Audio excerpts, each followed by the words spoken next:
Hello and welcome to It's a Matter of Fact.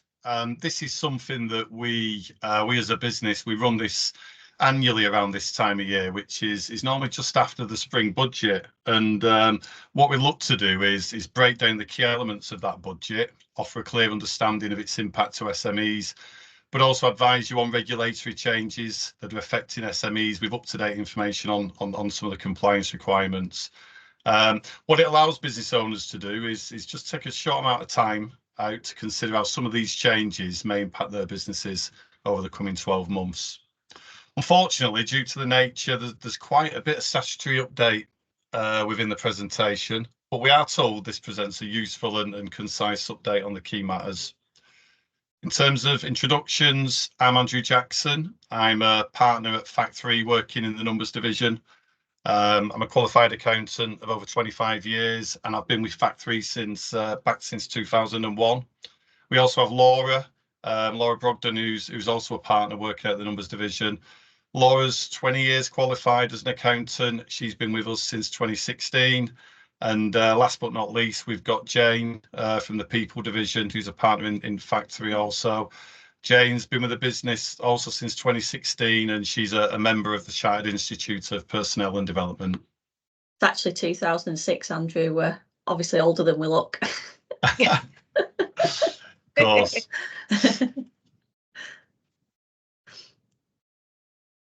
If you don't know what we do at FACT3, we support SMEs with their accounting, HR and IT needs. We frame it as numbers, people and systems. We've been doing this for over 25 years. We work with nearly 200 businesses all over the UK across various industries of various sizes. And we do this with collaborative resourcing, which we call co-sourcing. Feel free, go to fact3.co.uk if you want to find a bit more about what we do. There's a really good explainer video on the homepage that'll help you understand how we can support you in your departmental requirements, either on a full or a fractional support basis. Economic climate. So I think the good news is that the last 12 months probably hasn't been quite as volatile as each of the years we've had since COVID. But we are still in challenging times, and growth has stagnated since the start of 22, and we actually entered a phase of what's called a shallow recession at the back end of 23.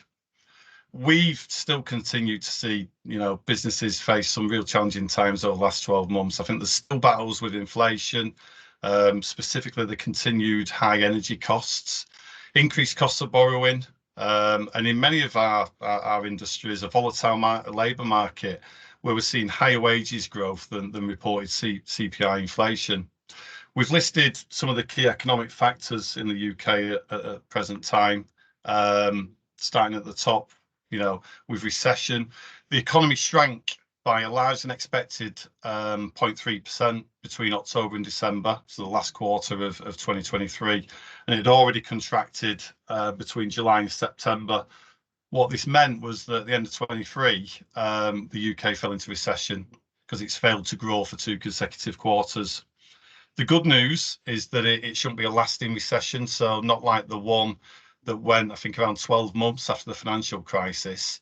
And the economy is actually expected to exit recession in Q1 of 24 and then continue to grow every year until the end of 26. A key word there being obviously expected. We've actually had some positive data today released where GDP growth for January has actually been reported at 0.2%. So it is looking like the economy is back on track and we should see some growth in this quarter. The next key one there is inflation.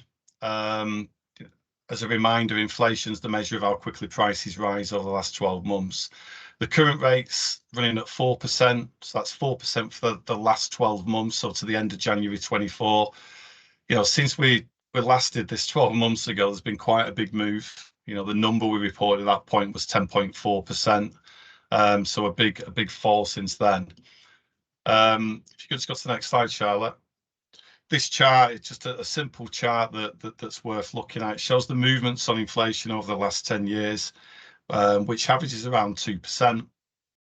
You can see the sharp increase where, post-COVID, where we saw an increase in 21 of 2.6%. It was then followed by an increase of over 9.1% in 22. And in that year, you can see a peak up at 11.1% in October, which was a 40-year high in the UK. It's gradually fallen since then, and we've got a reported 4% over 2023, which is where we currently sit. Base rate, so the current Bank of England base rate stands at 5.25%. We had years of low interest rates in the UK following the economic crash back in 2008, and that has been, great news for borrowers, but clearly not so great news for savers. Many businesses are still feeling, or are feeling the impact of this with increased costs of invoice financing, refinancing of property loans that have been on, fixed terms for some time, and now really starting to feel that impact of the increase. Anybody going for new asset finance and any other debt streams that they operate with are really feeling the pinch of additional interest costs. And of course, the same applies to consumers. So people who are rearranging household mortgages, satisfying credit card debts and loans, all that continues to put a squeeze on the cost of living. We did start to see the base rate increase gradually in a measure to combat inflation, which is the reason why they started to push this up. So we had a low back in December 21 of 0.25%, and it gradually increased to the current rate of 5.25%, and it's been there since August of last year. Bank of England said they'll keep it, they'll keep interest rates high for long enough to get inflation back to the 2% target that they want in a lasting way. The news from economists is they expect these rates to remain at the current level, probably till around the autumn time, and then see a decline probably to about 4.25% by the end of the year, and then 3% by the end of 25. Unemployment, so the unemployment rate's running at 3.8% in the UK for over 16s, pretty much where it was this time last year. Other than the spike that we saw, we saw a spike in the early parts of the COVID pandemic. They have remained pretty low over the last 10 years, unemployment rates, and we are actually ahead of most of the EU, certainly the EU average. Spain, actually, if anybody's interested, has got the highest rate of unemployment, which sits around 12%. And the lowest rate in the EU is Malta at 2.5%. Inflation predictions.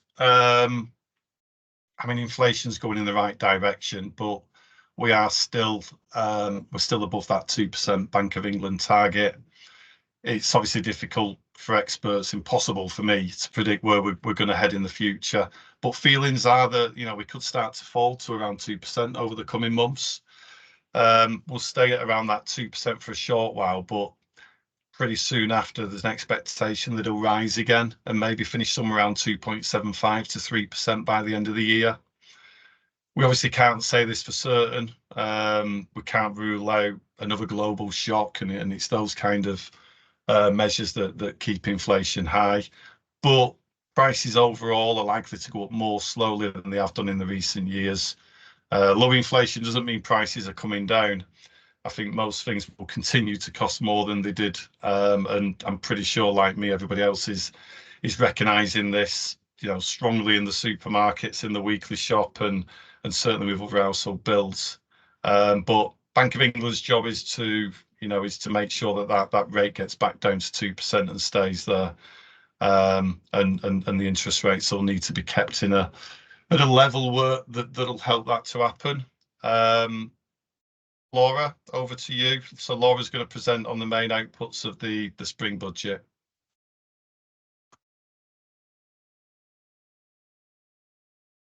Thank you. So I made the mistake of putting myself on mute then and couldn't unclick it.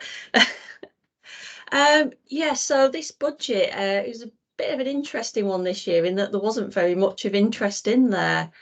There's been more of a political angle than is usual, given that there's an upcoming election this year, which will probably be around November time. Some people are saying it could be as soon as May, but I think that'll probably be political suicide for the Conservative Party, given where things are at the minute. Given it was a Conservative budget, you could probably be forgiven for expecting some tax cuts. There was a cut, obviously, to national insurance, but no real sparks in there.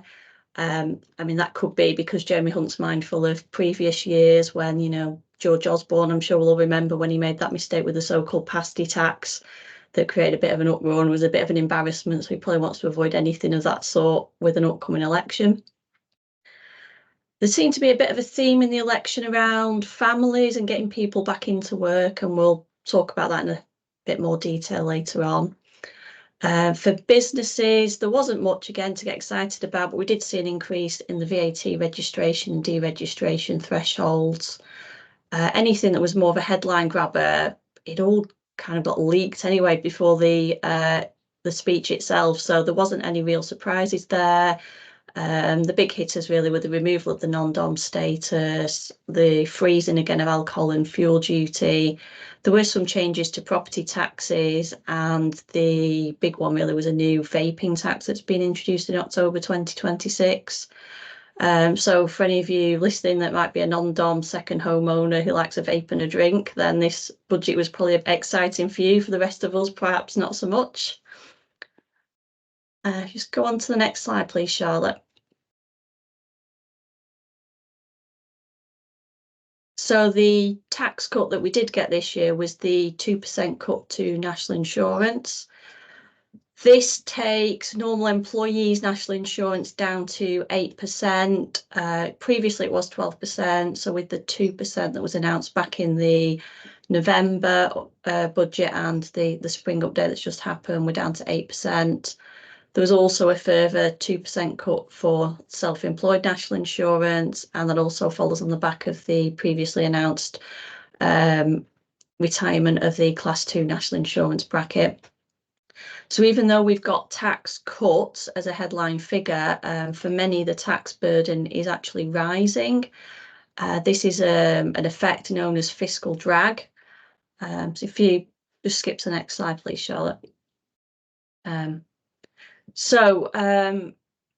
Fiscal drag. So what happened a couple of years ago is that the Chancellor announced that the tax bands would be frozen until 2027.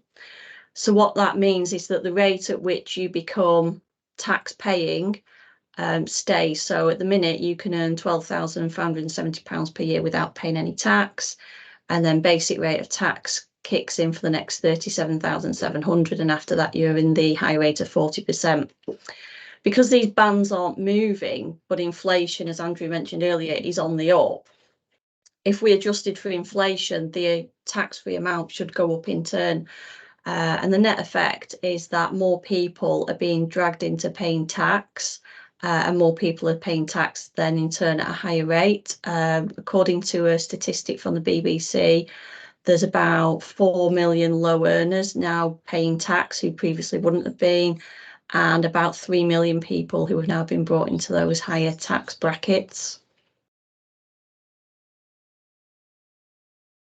There's also a pension impact on that as well. So as inflation keeps getting added to the basic state pension, the expectation is by financial year 26-27 that pensioners will actually start paying tax on their pension income, which is a huge change because it's always been tax-free, the state pension. So time will tell whether anything's done to address that.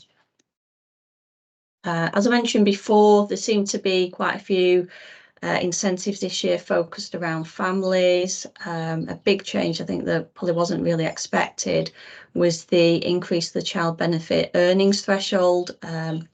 This served to address that cut-off point, whereas if any parent was earning over £50,000, then child benefit disappeared. So they've increased that threshold to 60,000, and they've also introduced a tapering scheme now. So between 60 and 80, the child benefit award gradually gets reduced by way of a tax charge, so it doesn't just all fall off a cliff.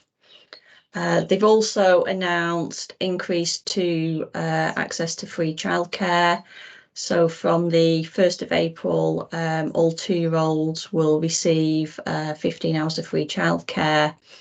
And then from September, this will be extended to all babies over 9 months. And I think from next year, it's going up to about 30 years of free childcare. There are some questions yet to be answered about availability of childcare providers and the financial viability for those as well, given the increase in the capacity that they're going to have to find. Parents are already saying that they're seeing increases in fees and additional surplus charges, so we'll have to see where that ends. But according to Jeremy Hunt's figures, he estimates that these changes should incentivise about 60,000 parents to re-enter the workforce. And I just thought I'd just mention briefly as well why a national insurance cut and not a cut to general tax. National insurance is a very direct tax. It's based on a specific band of earnings. So by cutting national insurance, you are targeting and essentially benefiting workers rather than seeing any benefit from the higher taxpayers. And also the impact is that it's less expensive for the Treasury, so it costs them less to give us this cut. Okay. Moving on, corporation tax was conspicuous by its absence. So we had the big hike back in April 2023 from the previous 19% up to 25% for profitable companies. So it's no surprise that we didn't see any specific change here. But I thought it's just worth reminding people of that increase. We've also got a marginal rate for companies. So if you're running, if your company's profits are less than 50,000, you'll still pay tax at a lower rate of 19%. And then there's a tapered rate between 50 and 250,000. It's also worth bearing in mind if you've got group companies, having a look at how that affects the group, because it might be more significant now at the higher rate. Moving on, R&D tax credits.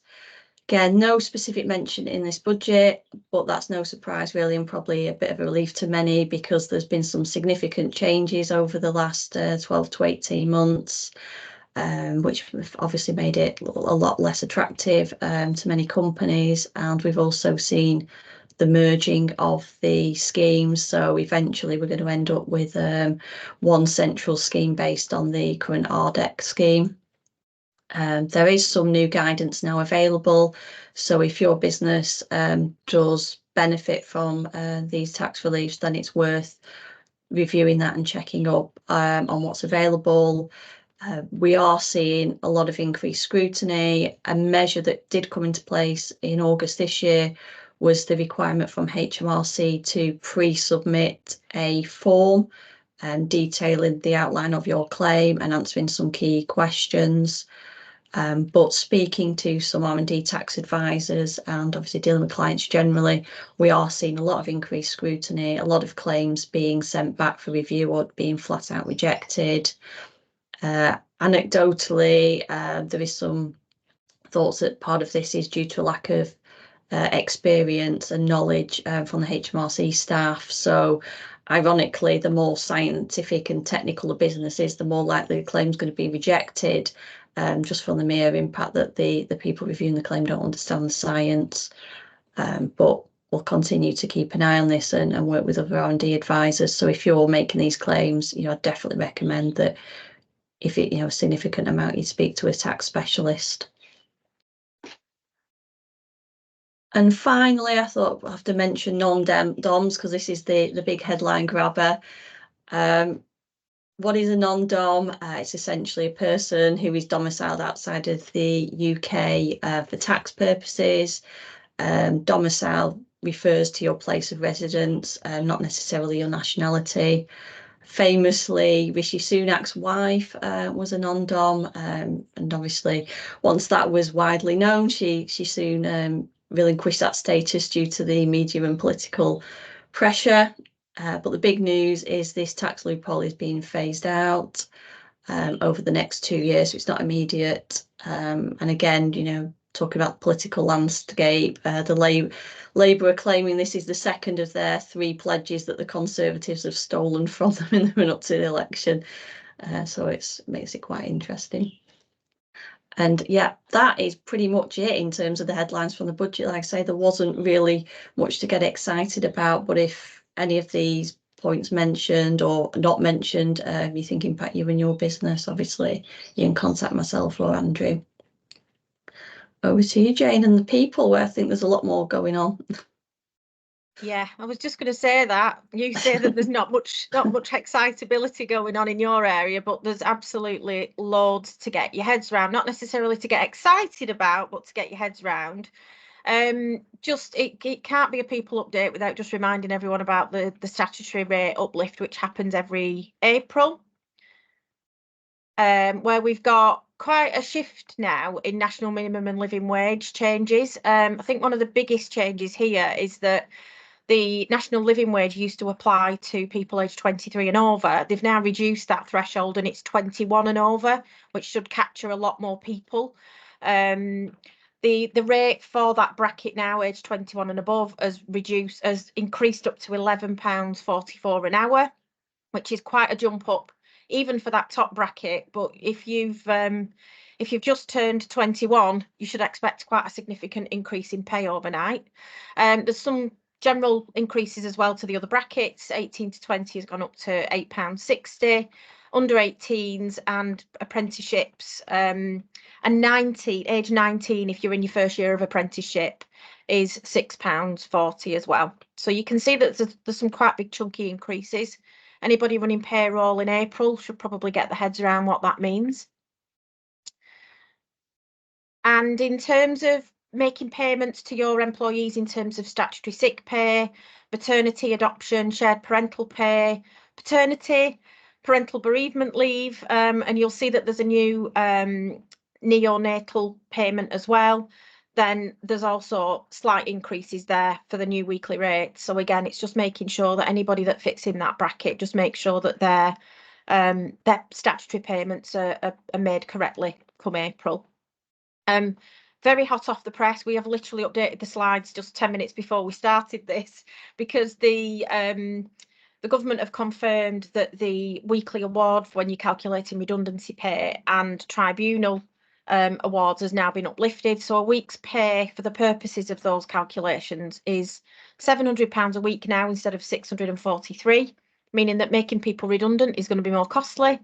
And if you're unfortunate enough to get to a tribunal, then the judge may be able to look at increasing your unfair dismissal, the unfair dismissal compensation by the same reference in terms of a week's pay, but also that the cap for unfair dismissal has increased to a now 115,115.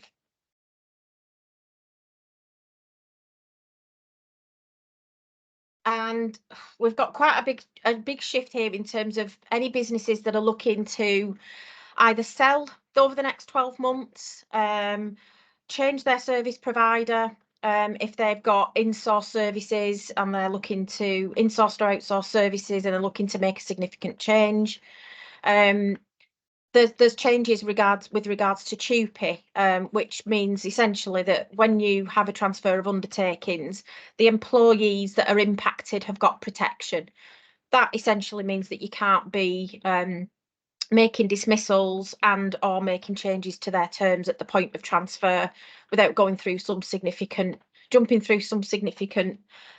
loops to get to it. This has actually been good news for small businesses, because it's now the situation that employers can directly consult with their employees. What we mean by that is, rather than having to get a group of people together, ask for employee representatives, and then going through a consultation process with the representatives, we can just go straight to the individual and have a direct one-to-one conversation. So if you've got fewer than 50 employees, you now fall into that bracket. But also, if you've got a bigger business, but the number of people affected is less than 10, you can also go to more of a one-to-one consultation process. Whilst still in this space of talking about transferring and or redundancy, there's a new enhanced protection that's coming from April as well. Where this centres is on giving people that are off on maternity leave or adoption leave priority status when their role is at risk of redundancy, but there is a suitable alternative. It has always been the case that these people get priority status when it comes to being given an alternative role. But up until the 6th of April, it was the case that that extra protection stopped at the point that they returned to work. What the new situation is that essentially this protection will continue beyond their return, and it will continue for a period of 18 months after the baby is born. If you've been off on shared parental leave for more than a 6-week period, you also fall into the same bracket of protection. Otherwise, the protection is just live for the period of leave that you've had. There are some changes to working time regulations as well. This has always been best practice, but it's now been confirmed as law, which is that you are expected as an employer to allow your employees to carry leave over in a certain set of circumstances. So as we know, the minimum holidays that people are entitled to are 28 days in any 12-month period. And usually there's a lot of circumstances where businesses say those can't be carried forward. Now businesses are expected to allow people to carry leave forward on an unlimited basis if they have been off for things like maternity, long-term sick, adoption leave, and some other quite unique set of circumstances. As I say, it's been best practice for a long time. It is what we advise, but it's now law. So that's just been a clarification on the law period. You will be glad to know that COVID-19 holidays. So if you go back in time when we had COVID-19 and there was all the furlough situations, there was a piece of legislation passed that allowed people to carry forward any untaken holiday and be allowed to take them over the next 2 years. That is now a thing of the past, and any outstanding COVID-related leave has to be taken by the end of this month. Therefore, anything that is still sat there in the ether, not yet been taken, by the end of March, you are able to take that off entitlements and discount that. Rolled up holiday pay is back. For those that can remember that it used to be a thing and then it was no longer a thing, it is now back and is legal. And what we mean by rolled up holiday pay is when we have employees who work very inconsistent hours, they're in and out of work because they've got maybe a 0 hours contract, or they work for part of the year. It has been a calculation nightmare for employers to actually accrue the relevant amount of holiday accrual and then make sure that the payment is made when the individual takes the time. This is because people tend to be taking holidays when they're not physically in work. It has been an absolute nightmare to administer, so this is a simplification. This bringing this back essentially means that businesses can pay for holiday as we go. So we can add an amount of pay on top of the standard hourly rate, if you like, and that accounts for the holidays that individual has accrued. Practically speaking, it's not going to go down well with employees, because when they're off on holiday, they won't be paid. They will have already, in a sense, received their money in their usual pay packet. But in terms of businesses that have got an awful lot of transient workers, people coming in and out, this is going to be a really nice, simple administrative way of making sure that you're compliant. There will be specific guidelines to follow on that one. But the good news is that if you're factoring in how on earth you're going to address your holiday situation for your workforce this year, that could be an option for you. The other thing that's happened with all of the clarification around holidays and working time is that the 12.07% calculation, which is the accrual of holiday, has been clarified as the method to use when you do have people that are working irregular hours or are on 0 hours contracts. There's some changes as well regards to pay and paying your employees. So for those of you in the hospitality industry or industries where tips are a thing. From the 1st of May, there's a brand new set of guidance come in, which now requires employers to pay tips to their workers in full and within the following month. So if you've not already got quite a robust system around how we process tips and how they get paid and when they get paid, this is something that you're going to need to look at. There are also some changes that are proposed. Timescale we don't yet know, but the changes around auto-enrolment.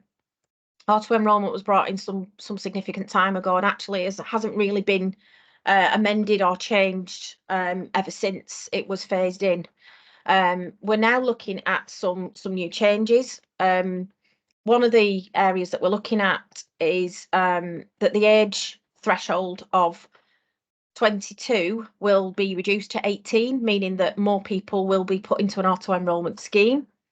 And also the lower earnings limit, which is currently the threshold where employees then get put into the scheme, will be removed. So at the moment, the first £6,240, they almost have to hit that level before they'll go into the auto-enrolment scheme. And it'll now be that auto-enrolment contributions are made on the first £1 of earnings. So overall, what this means is more people in your auto-enrolment scheme paying more contributions. And as we know, the employers also have to pay contributions. So it's an additional cost for employers. Again, we don't know when this is due to come in, but this is what we're expecting.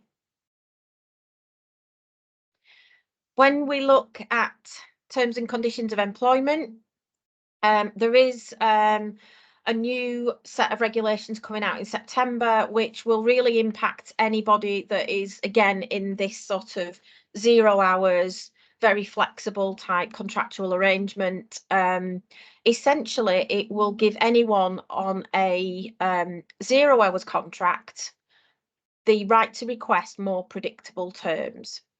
So what this may look like is an employee on a very flexible contract approaching their employer and asking for a bit more certainty around the shifts that they're there to work, the number of hours that they're expected to work, essentially moving that complete flexibility into a much more stable space.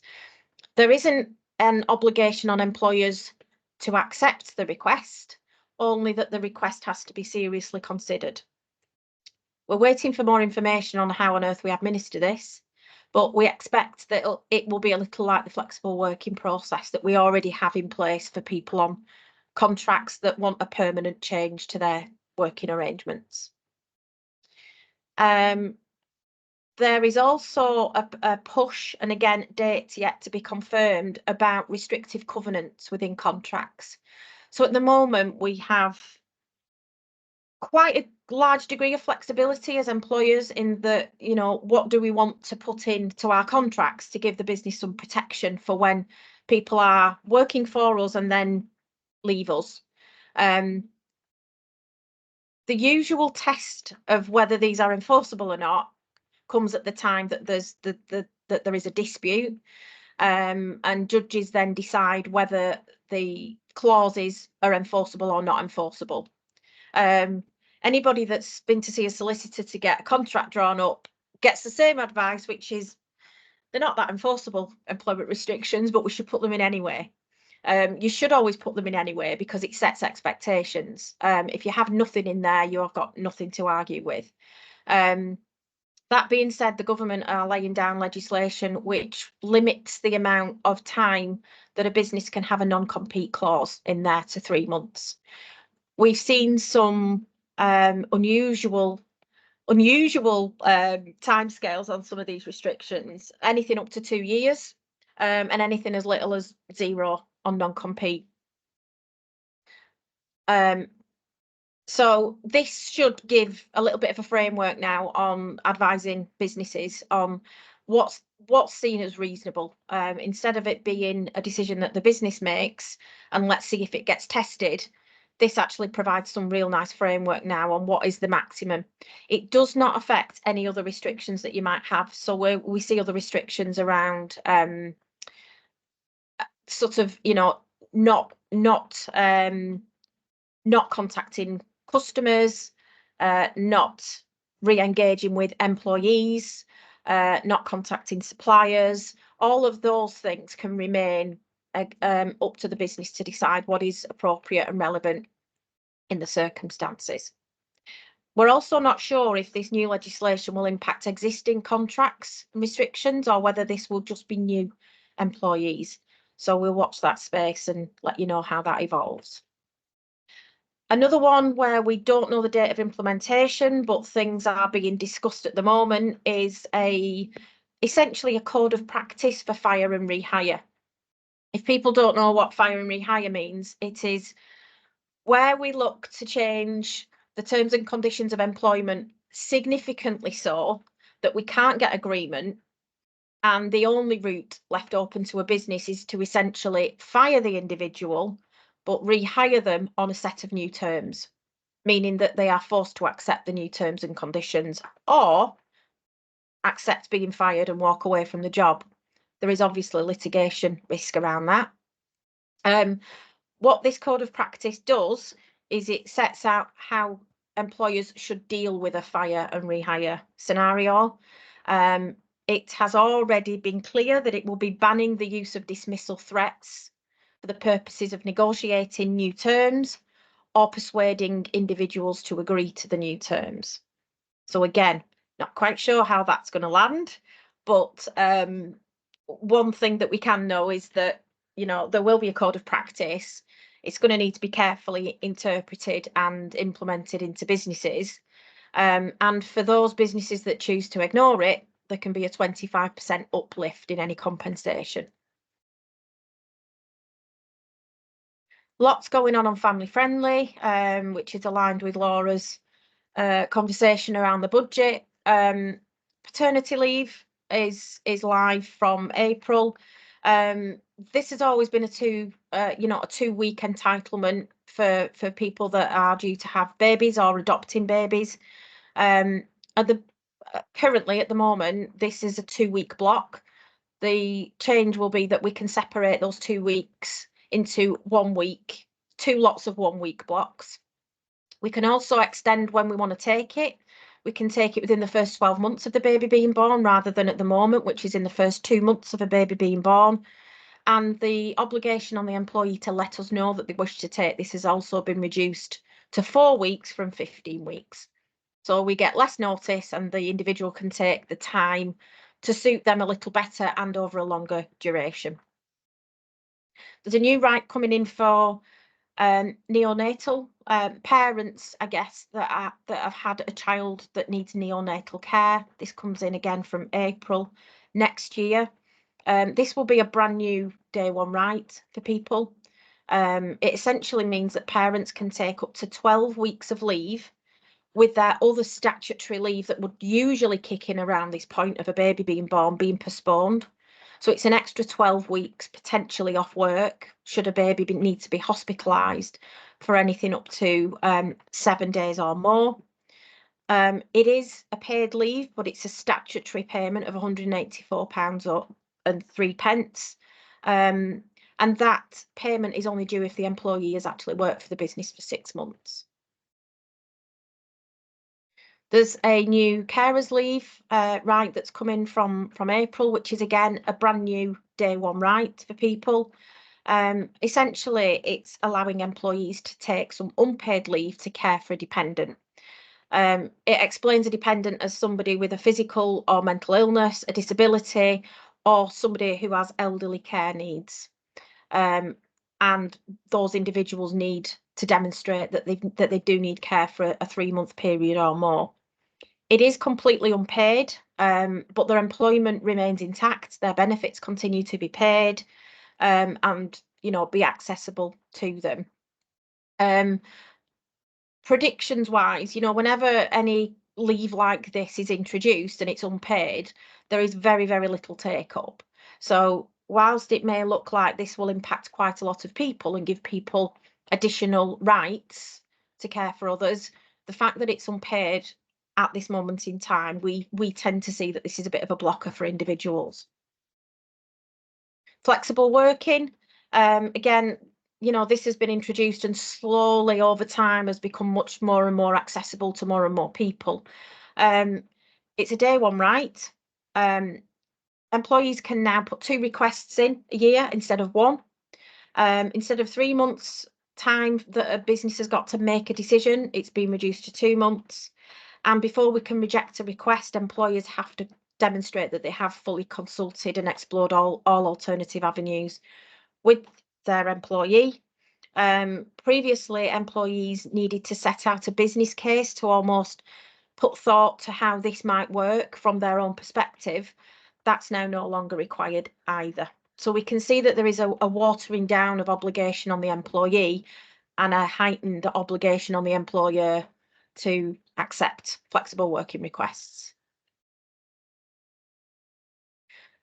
I'm not going to labour on data protection, mainly because there's an awful lot up for debate, and we're not sure when all of these changes will come in. But it's enough to say that the this is another look at the sort of the GDPR and the Digital Information Bill, which will look at how we need to nudge and reform the way that the UK processes its data now that we are technically out of Europe. One of the big things here, though, I think, which is quite helpful, is that they will be removing the need for a data protection officer for quite a lot of businesses, and instead they're replacing that with a requirement for a senior responsible individual within the business to be responsible for compliance.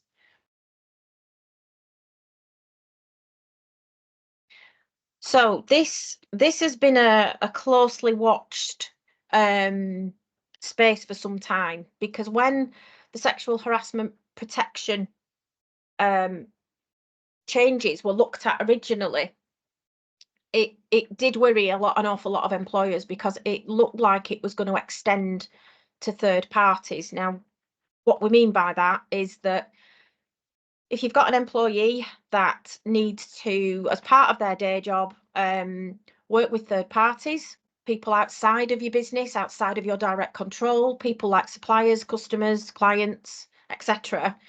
It was originally putting an obligation on employers to take positive steps to protect their employees from sexual harassment from those third parties.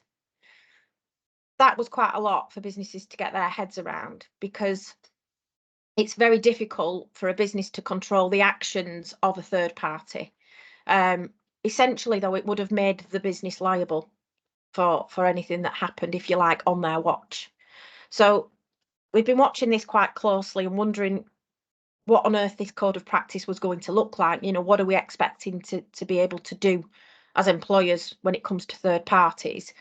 That, you will be pleased to hear, has been dropped slightly, significantly watered down, but there is a more enhanced obligation on employers to be more proactive around sexual harassment protection.